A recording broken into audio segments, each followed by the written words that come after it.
Now then, back off my holiday. Hope you're all well.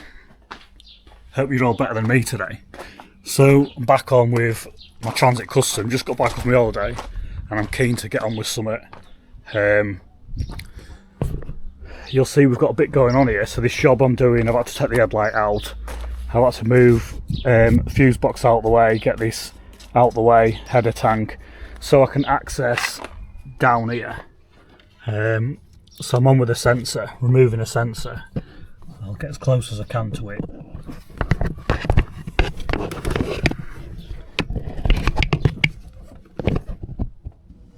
So we're looking at the sensor on the DPF, bottom of the DPF, orange lead on it, orange cover on it, that one there.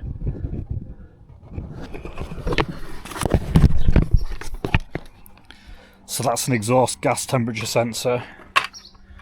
And we've been having some problems with it. I think been having a few problems with the van, to be honest. No codes have come up, not had any codes come up.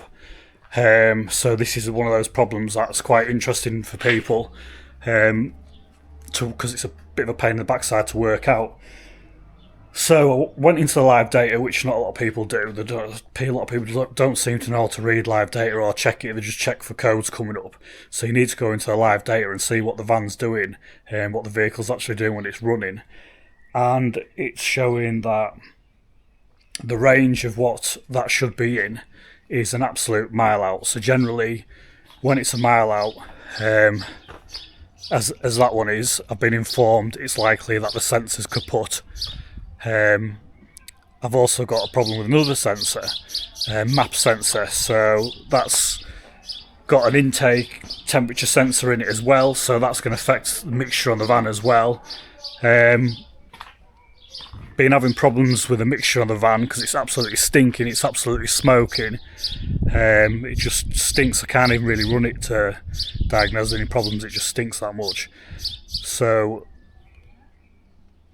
sensor on the bottom of the DPF, that's going to affect the regen, so that's just going to cause a mountain of problems. And the map sensor, that's going to cause problems as well, because the on the intake temperature side. So I've got the information off the live data on that. It'll come up, it'll show. Just go in the house because there's stuff going on outside here. So when you're reading the data, it was what it was coming up with on my machine, and I used the mucar machine, that 895 BT, the mucar that I was sent out, which is an absolutely fantastic machine. So I used that to read the live data, and when it was showing the issues with the sensor, it was coming up with sensor. It was showing EGT13. It can come up with EGT13, it come up with 14 as well. It can also come up with EGT12. These are all related, so exhaust gas temperature sensor. 13, 12, 14. That's what it's coming up with. Located at the outlet of the diesel particulate filter. So there's a few different sensors in and around that area, but it's looking to me like that's the one. I'm hoping it's the one anyway, because I want to get this issue resolved. So if you can make heads or tails of all that, just thought I'd do a video on it because it might help someone, because it is a bit of a pain in the arse issue, as you can imagine. A lot of people, they rely on codes flagging up, see a code, yep, that's what it is, it's that part, we replace it, reset it, all good. But in some cases, and this is like this case, it's not always the case. Things aren't always that simple. So I thought I'd do a quick video on it. So, got that sensor on its way out. It was an absolute pain to get out. Go back out here, hopefully things are quieting down now. Absolute pain to get out. I had to use a bit of heat and some grips. Spanner was slipping on it. It's a 14mm. 14mm spanner, and it just started slipping. I did spray a bit of lubricant on it, but it wouldn't do anything, penetrating oil. But yeah, bit of heat on it with that. And then we got some locking grips on it, wherever they are now. Got some locking grips on it, and she loosened off.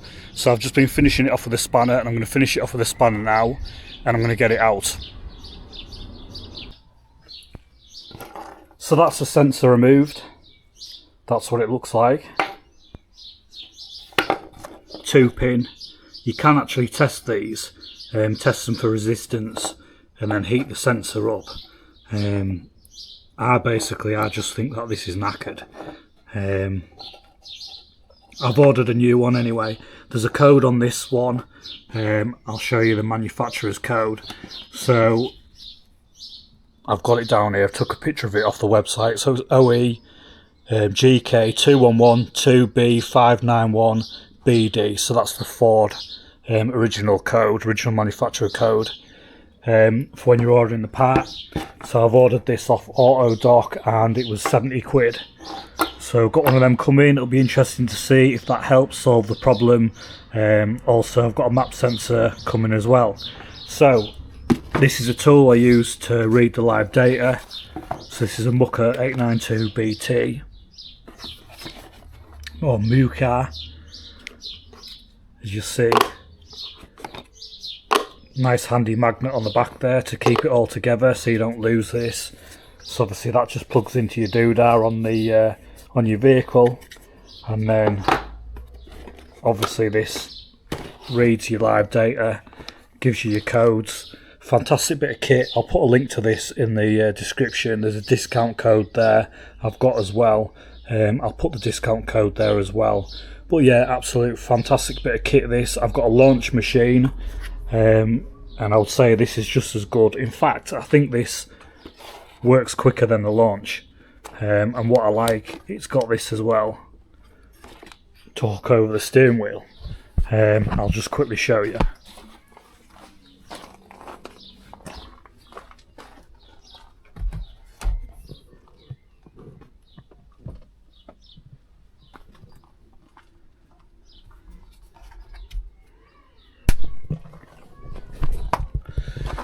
So yes, that is as far as I've got with that today. Just wanted to do a little video on it really because it might help someone, and I'm going to get that sensor. Hopefully it'll come this week, and I'll do another video and I'll see where we're at with it with the new sensor. So I'll see you in the next video. Don't forget to check out the links in the description.